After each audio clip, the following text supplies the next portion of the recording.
Hi everyone, so I thought I would do an empties video for you. I feel like I finished a lot of things all around the same time and I just want to get them cleared out before it piles up too much and I end up with a 20-minute video. So if you are interested in seeing what I've used up lately, then stick around. So first thing, obviously I have changed my hair color. If you've watched any of my videos before or seen any picture of me, this is not what my hair usually looks like. I have in the past dyed my hair quite a lot. So for quite a few years, I did all sorts of different colors, basically everything except blonde, you know, within the somewhat natural range of colors. And red is usually what I kind of go with, just because with my complexion, red makes sense because my dad had red hair, but I was not so lucky as to receive it. So this time I wanted to do something fun. I gave my almost 9-month-old son the choice of 2 different boxes. One was the Clairol Natural Instincts in 20R, which is dark red, or the Egyptian Plum, and he picked this one, so this is the color I did. My hair is more of a medium brown naturally. It's almost auburn. It has an amount of red in it, but not a ton. What I normally have used in the past is kind of my Your Hair But Better is the Cinnaberry of this line. And I was going to do that, but then I thought, let's do something more fun. So I did that today, so it's still kind of wacky. The reason that I decided I wanted to start dyeing it again was all these areas around here which are really bright. This is all gray, and after I had my son, you know, a lot of this stuff fell out at the same time, just due the, you know, when you're pregnant, you don't shed your hair and then it all comes out in large quantities afterwards. And so it was just even more noticeable that I had these big chunks of like really gray hair that was kind of almost like my forehead was going back. So I decided that I just wanted to start dyeing it again. So I'm dyeing it again. So this is an empty. I also like being able to tuck my hair behind my ear and have this not be, you know, super gray. So it just makes it a little bit easier. Like in videos is what it really bugs me, when my hair is a reason that I want to re-record the video, and just how it was looking with the gray and the blonde at the front was not good. So anyway, enough with the hair. Goodness. St. Ives Revitalizing Pear and Soy body wash. Normally I wouldn't show this in a video, but this was so drying that I just wanted to call it out there. If you have dry-ish skin, this is definitely not a good one. I used it during the winter and my skin, you know, it's going to get dry anyway, but it just got really, really dry. So I don't think I have any other body. Oh, I do. I have a couple like sample size body washes. Both of these I believe came in Allure Sample Society boxes, which I don't subscribe to anymore. One is a Purity Living Grace. I didn't use it until now just because the scent of almost everything made me really queasy during my pregnancy. So there were only a couple scents that I could actually tolerate. And so now I'm using them all since I'm not pregnant anymore. I didn't really love the scent of either of these. The other one is Malin, whatever, and Goetz Bergamot body wash. Neither were terribly moisturizing or terribly drying. They're okay, but I certainly wouldn't buy them. Finished a Wallflower Bath & Body Works. This one is Marshmallow Fireside. Turns out that's too sweet of a scent for me. I didn't realize it. It's okay, but I didn't love it, and I have like 3 other Wallflowers I need to use, so we'll see how that goes. Stella by Stella McCartney fragrance.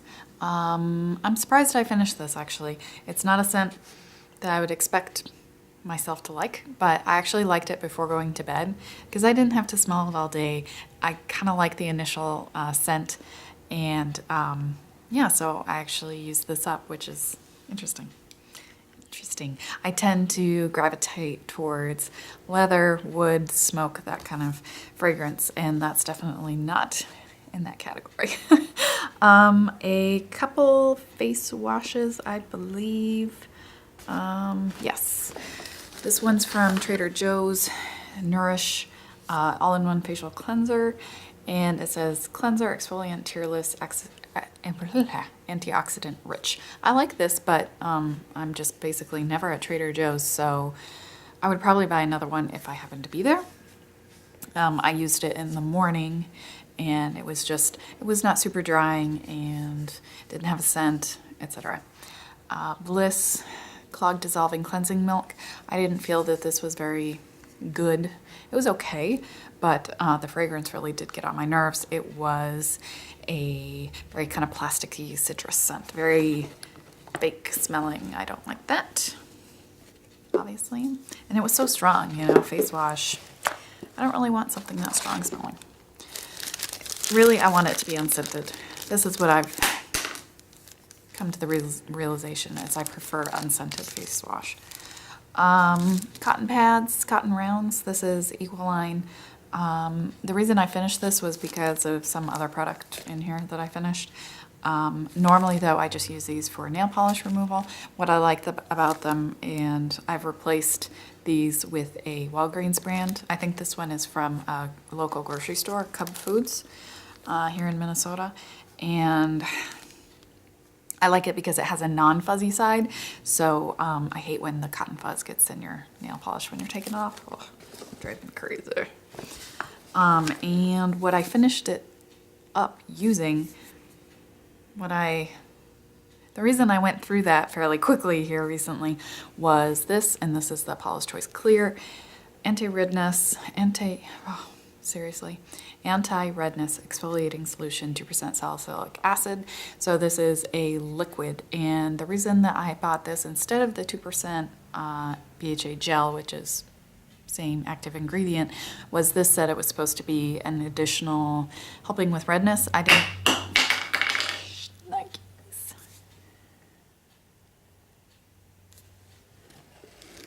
The baby's asleep, so oh geez. I didn't find it helped at all with redness. I didn't see any noticeable difference in the redness, so I just went ahead and changed to the BHA gel because applying a liquid with a cotton pad, whatever, you're gonna go through the product super fast. I think this lasted a month maybe, whereas that gel is gonna last a lot longer. It's the Skin Balancing Super Antioxidant Concentrate, and this one has retinol in it. It's not even finished. I just couldn't stand it anymore. The directions say to shake well, and I shook the heck out of this stupid tube every single time I used it, and I still ended up with vastly different products at the beginning and at the end. At the beginning it was kind of like a yellow tinge, but translucent gel that was kind of like Smashbox Photo Finish Primer, that kind of heavy silicone type product. But at the end, it didn't have the yellow, or even like halfway, stopped having that yellowish tinge. And then at the very end, and what's left in here, it's like it was all silicone and nothing else. So it was really dry. And if you put it like on your hand and you kind of move your hand the wrong way, it would just like fall off. So I did not repurchase this just because I found it way too hard to use. And I didn't like, felt like you had to use a lot in order to really spread it across your face past that, you know, initial month of use. And it had that very, very silicone rich, slippery, almost greasy feel, but it's not greasy. Ugh. Didn't like the texture. Another one of these, Clinique Take the Day Off Cleansing Balm. I did not repurchase just because it's $27. I went through this one really fast in only maybe 3 months, 2 months. It was just too expensive to buy again. Couldn't justify it. And last face thing, yeah, unless you consider like lip balm face stuff. I mean, your lips are on your face, right? Dr. Jart Cerimidin Cream. So I got this in a 100 point thing, and it had the cream and the serum. I have not used the serum. I've used a little, but I was using this as my kind of last step moisturizer before going to bed after putting on, you know, the BHA and the benzoyl peroxide and serum and then this, just because of the extra dryness during the winter. And I like this fine. The serum was not enough moisturizing, so that's why I haven't used that up. I can't recall if I mentioned this before. Not sure, but this was emptied quite a while ago. Actually, I have another one. I'm pretty sure I mentioned this in the last Empties video. This is just me. This is in holding for back to back. Brush cleanser. All right, so let me see if I can grab this stuff out. Okay, so I have 3 lip balms. Let's see. So this one's not completely empty. It's the US strawberry one. I mean, it's mostly gone. I found it kind of drying actually on my lips when I really paid attention, so I'm just pitching it, not finishing it. Sugar Fresh Lip Treatment. This was in the duo from the VIB, not the VIB, Business Insider. Oh jeez. Beauty Insider. Birthday gift from the year before last. And also didn't really work for my lips that well, but I used it. Chapstick, 8-hour moisturizer, hydration lock. Again, same business. I didn't find it really any more hydrating than regular one. So I didn't completely finish that one, but it was coming apart and the top part fell in the sink, and I didn't want to use it again after it fell in the sink. For makeup things, Great Lash mascara. This one's dark brown. I have some blog posts about how I feel about those that I'll link below. It's okay, but I don't really feel like buying Great Lash again for a while. I've been using it a fair amount the past 12 months.